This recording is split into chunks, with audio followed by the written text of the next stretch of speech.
Puji Tuhan, Shalom Bapak Ibu Saudara yang diberkati oleh Tuhan. Kembali lagi kita dalam program Berkat Pagi pada hari ini. Seperti yang kita ketahui bahwa dalam hidup kita perlu yang namanya firman Tuhan. Untuk itu sebelum kita jauh melangkah di sepanjang hari ini, atau kita mau melakukan segala aktivitas kita, biarlah kehidupan kita diberkati lewat kebenaran firman Tuhan. Puji Tuhan. Nah, Bapak Ibu Saudara ini berkata oleh Tuhan, kebenaran firman Tuhan pada pagi hari ini terdapat di dalam suratan Ibrani, pasal yang kedua, ayat yang ke-18. Bapak Ibu Saudara bisa membuka Alkitab di rumah masing-masing. Baik, Ibrani pasal yang kedua ayat yang ke-18 saya akan bacakan. Sebab oleh karena ia sendiri telah menderita karena pencobaan, maka ia dapat menolong mereka yang dicobai. Puji Tuhan.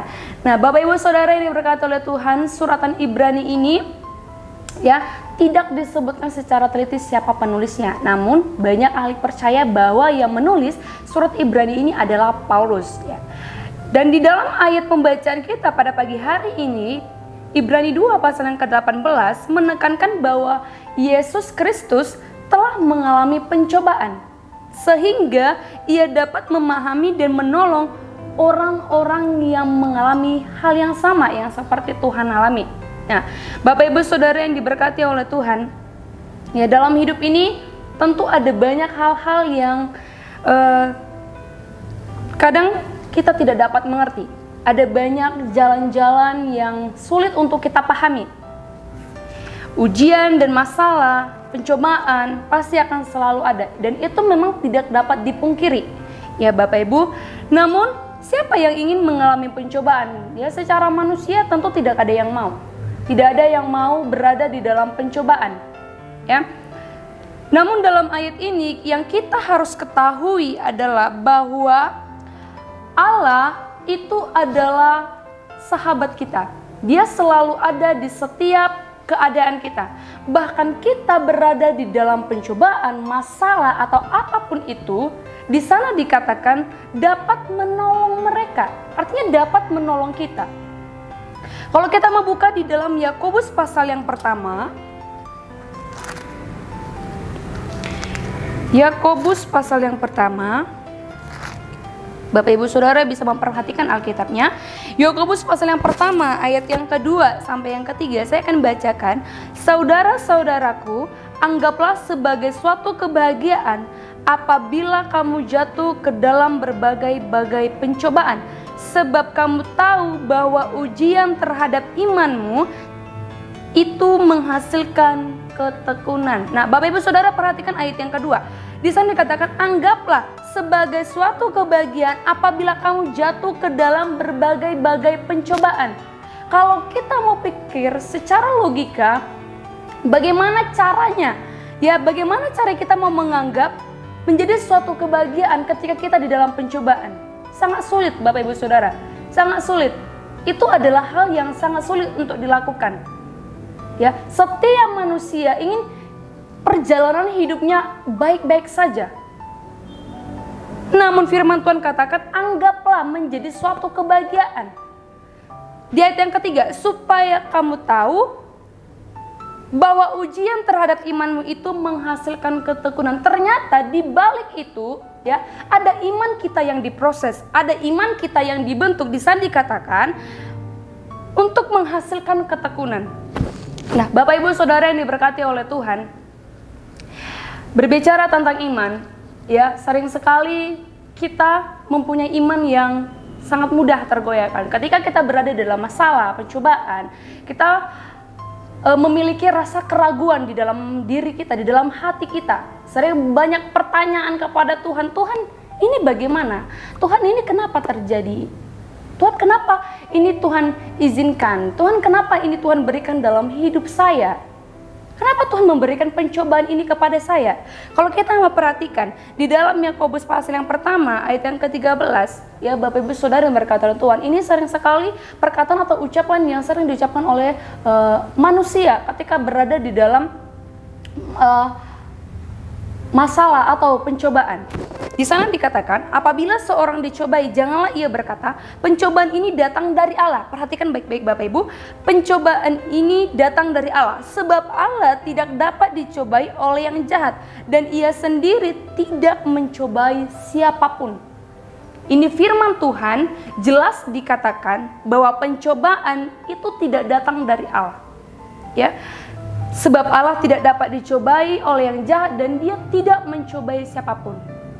Tapi Tuhan hanya ingin mengizinkan itu terjadi. Supaya apa? Supaya mendewasakan setiap pribadi kita. Mendewasakan iman saya dan Bapak Ibu Saudara diberkati oleh Tuhan. Ya. Dan kalau kita mau ketahui bahwa di dalam perjanjian baru juga Tuhan itu dicobai. Ketika Tuhan berpuasa 40 hari. Itu adalah sesuatu hal yang bisa kita ketahui bahwasanya Allah sudah lebih dahulu mengalami pencobaan. Itu sebabnya di dalam ayat pembacaan kita, Ibrani pasal yang kedua ayat yang ke-18, di sana dikatakan, ya, karena ia sendiri telah menderita karena pencobaan, maka ia dapat menolong. Artinya, Tuhan tidak membiarkan kehidupan kita. Ya, Bapak Ibu Saudara, ketika kita berada di dalam situasi yang tidak baik-baik saja, Dia selalu ada. Dia selalu ada tepat pada waktunya. Kalaupun hal itu terjadi dalam kehidupan kita, Tuhan izinkan itu terjadi dalam kehidupan kita. Sebagai orang-orang percaya, kita harus percaya bahwa ada sesuatu hal yang baik yang sedang Tuhan kerjakan dalam kehidupan kita.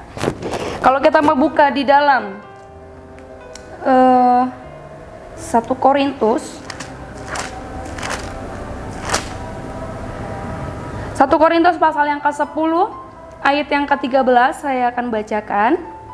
Begini bunyi firman Tuhan, pencobaan-pencobaan yang kamu alami ialah pencobaan-pencobaan biasa yang tidak melebihi kekuatan manusia. Sebab Allah setia dan karena itu Ia tidak akan membiarkan kamu dicobai melampaui kekuatanmu. Pada waktu kamu dicobai, Ia akan memberikan kepadamu jalan keluar sehingga kamu dapat menanggungnya.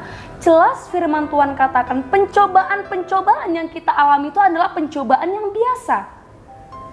Tuhan tidak akan izinkan itu terjadi melebihi batas kemampuan kita. Di sana dikatakan pencobaan yang biasa yang tidak melebihi kekuatan manusia. Artinya kita masih mampu untuk melewati pencobaan yang kita alami. Ya, sebab Allah setia dan karena itu Ia tidak akan membiarkan kamu dicobai melampaui kekuatanmu, ya. Dan Tuhan juga akan memberikan jalan keluar untuk setiap masalah, bahkan problem yang kita alami. Tuhan akan ada dan menjadi solusi bagi setiap masalah kita. Bahkan pergumulan kita, pencobaan kita alami, mungkin baik di dalam keluarga, pekerjaan, terhadap sesama, ya Bapak Ibu Saudara, yang perlu harus kita lakukan ialah kita tetap mau mengandalkan Tuhan. Dalam situasi apapun, biarlah kehidupan kita terus mengandalkan Tuhan. Jangan merasa bahwa kita mampu untuk menghadapi tantangan yang ada. Tidak Bapak Ibu Saudara, tanpa Tuhan kita tidak bisa melakukan apa-apa. Tanpa Tuhan kita tidak bisa berjalan bahkan menghadapi semua masalah-masalah yang ada dalam setiap kehidupan kita. Itu sebabnya pribadi Tuhan sangat penting dalam setiap kehidupan kita. Biarlah kehidupan kita terus semakin dekat kepada Tuhan. Kita terus mau mencari Tuhan. Kita mau terus mengandalkan Tuhan dalam setiap kehidupan kita. Kita mau menjadikan Tuhan nomor 1 di dalam setiap kehidupan kita. Puji Tuhan, kebenaran firman Tuhan sampai di sini. Biarlah kebenaran firman Tuhan yang boleh kita dengarkan pada pagi hari ini dapat memberkati setiap kehidupan kita. Kita percaya sebagai orang-orang percaya bahwa Allah itu selalu ada dalam setiap kehidupan kita. Puji Tuhan, Immanuel, Allah beserta dengan kita. Kami perlu Kau Tuhan.